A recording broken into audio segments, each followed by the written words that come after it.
Hello, Mighty Warriors. Welcome back to my channel. My name is Alicia, and thank you for joining me today. We're going to dive right back in to the wilderness series that's being taught right now by Pastor Jonathan Evans at Oak Cliff Bible Fellowship. I, for one, am in my wilderness season. And so, if you are someone who is in your wilderness season, this service and this series is for you. Um, the Lord led me to a scripture that really sums up this whole series or this past sermon in a nutshell. And so I'm going to put that in the description box, and you definitely need to read it. But I will kind of summarize for you what is going on. Um, as you know, the children of Israel have been delivered from Egypt. They've been delivered from this land of idolatry.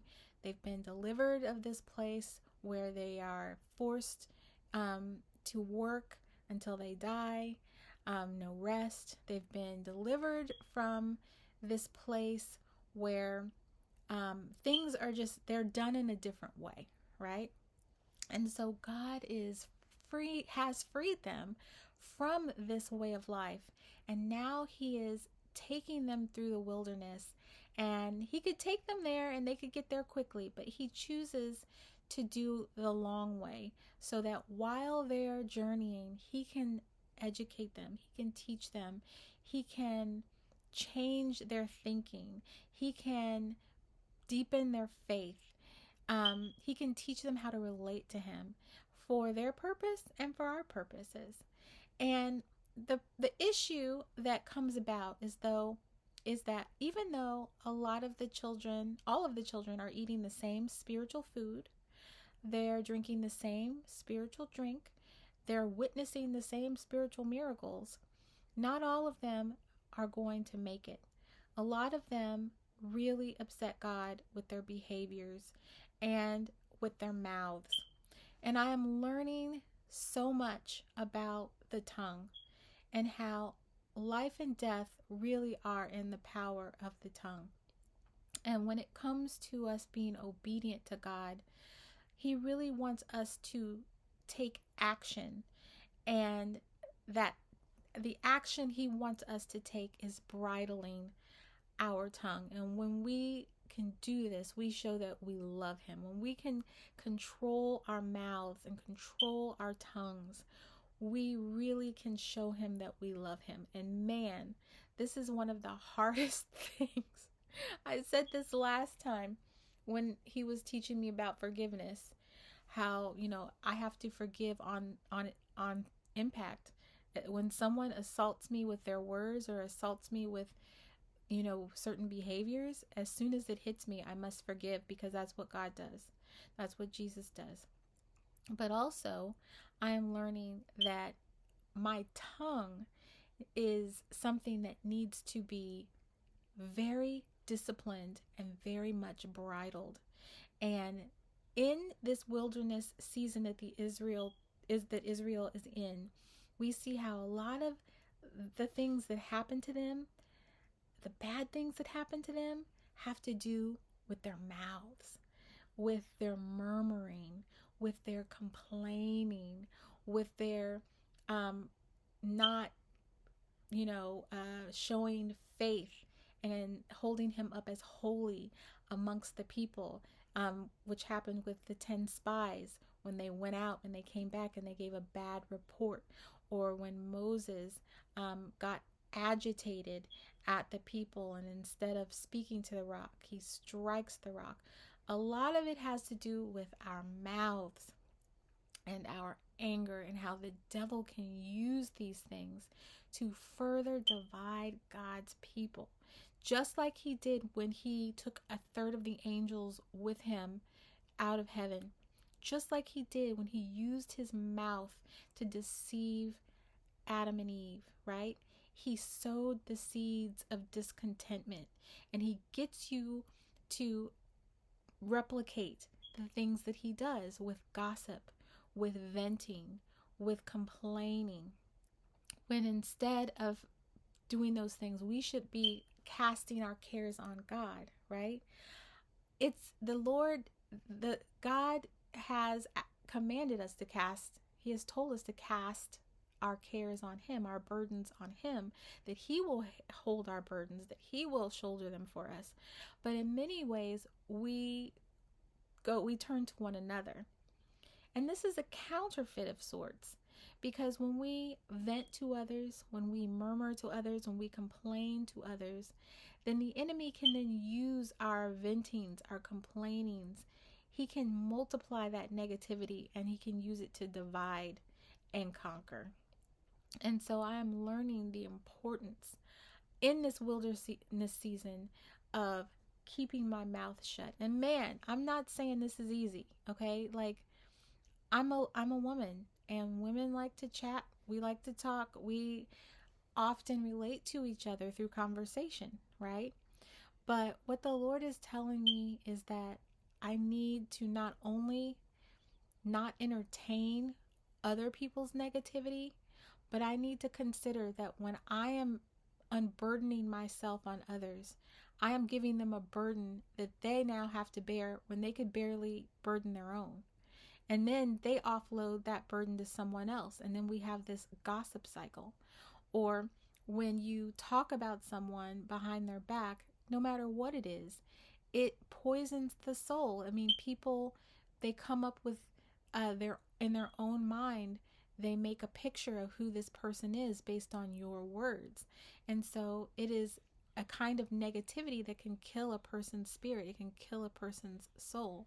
When we complain and we murmur, it drives a wedge between us and God, because we are complaining. We forget that God is the master of the universe. We are exactly where he wants us to be, and at any moment he could change that. So when we complain about where we are, what we're doing, we're complaining against his design, and it drives a wedge between us. And the enemy uses this over and over again to divide God's people. And it's so subtle, right? Like, it's so subtle to think that, oh, in just this one conversation with a person, my words could have this impact. But that is what God is saying. He is telling us that life and death are in the power of your tongue. Choose life.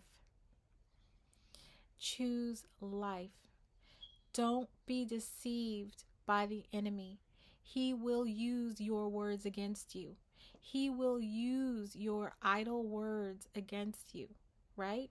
He will use those words to build a narrative of negativity, to build a narrative of complaining.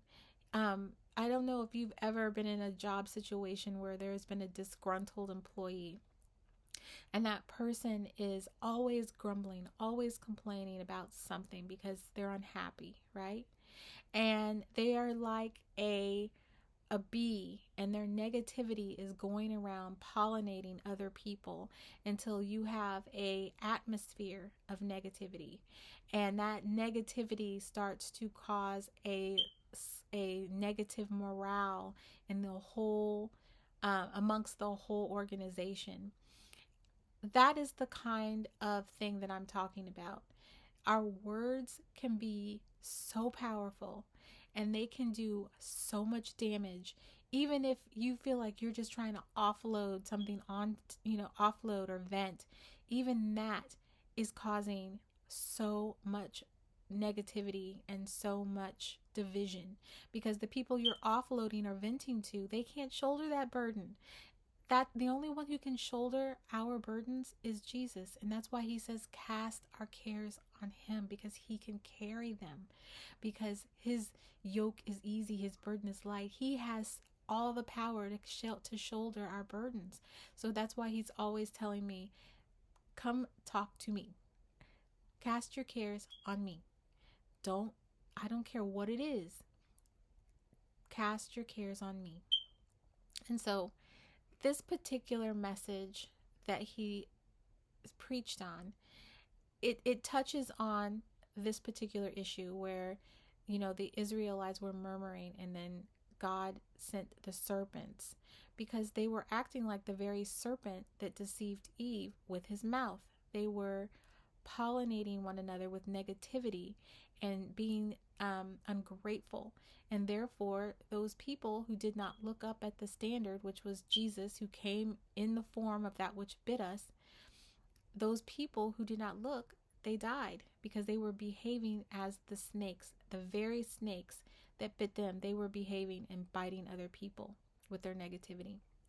And so, there are so many things in the wilderness that can ensnare us, that can trap us, that can trick us.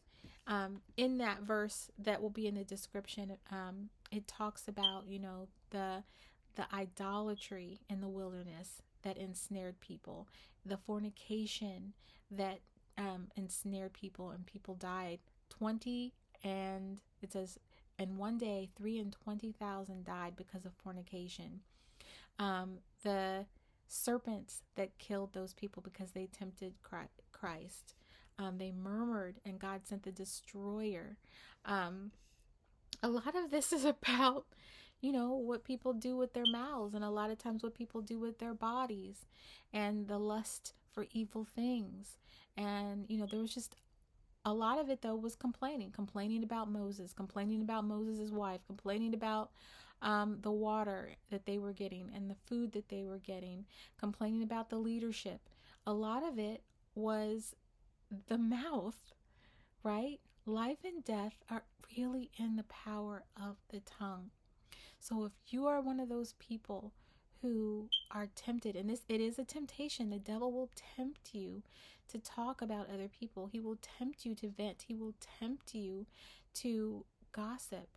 You have to consider how the enemy will then take your words and use them to destroy the nations and use them to taint your environment. The only place that venting and voicing your concerns or frustration is safe is doing it to Jesus. He will not take those things and use them against you. Okay?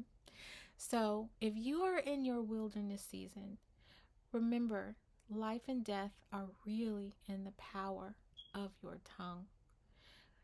Guard that tongue, okay? Do not be like the serpent that lied and deceived Eve with his tongue, with his disgruntled heart. He deceived her, okay? He lied to her. He made her think about the things that she was missing out on so that she wouldn't be worshiping God and thanking him for all the things that he had in that garden. Imagine that.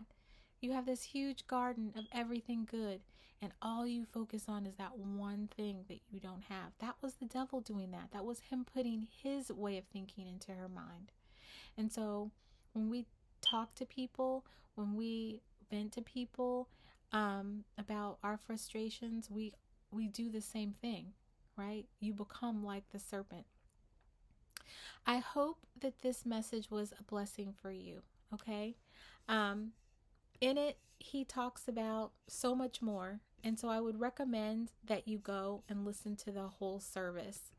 But really, he talks about before, you go forward, you need to remember all of the pitfalls, all of the things that kept many Israelites from coming into the promised land, because when you get to the promised land, it doesn't get better, it gets worse. And if you don't know how to deal with these things, if you don't know how to relate to God, if you don't know how to obey God, the enemy is going to be waiting there and he's going to take you out. So you have to learn how to obey his words, obey his commands, and know what he wants you to do, know what he's looking for from you, so that you can behave like Caleb, right? Caleb, he did not give a bad report. And because of that, he lived and he got to see the promised land and he got to possess the land, and he pushed all the people out. God wants you to push the evil ones out, all of them, because he says if you don't, they will be a thorn to you. You have to be obedient. He's not, when he gives you a command, he gives it for a reason. He doesn't give it to you so you can pick and choose what you want to do. He gives it to you because he knows what's ahead. He knows what's coming. When Nehemiah went back to Jerusalem to build up the city walls, the enemy tried to tempt him to come to them and listen to their bad report, right? They wanted him to come and hear what they had to say about his rebuilding the walls. And he refused. He said to them, "My work will not cease. You make things up within yourself. Why should my work cease?" He refused to listen. He refused to go, and he refused to engage. And we can refuse to listen to the bad news. We can refuse to engage, and we can just keep our eyes on Jesus and continue with the course that he has set us on. I hope that this was a blessing again. And until next time, be baptized and be blessed.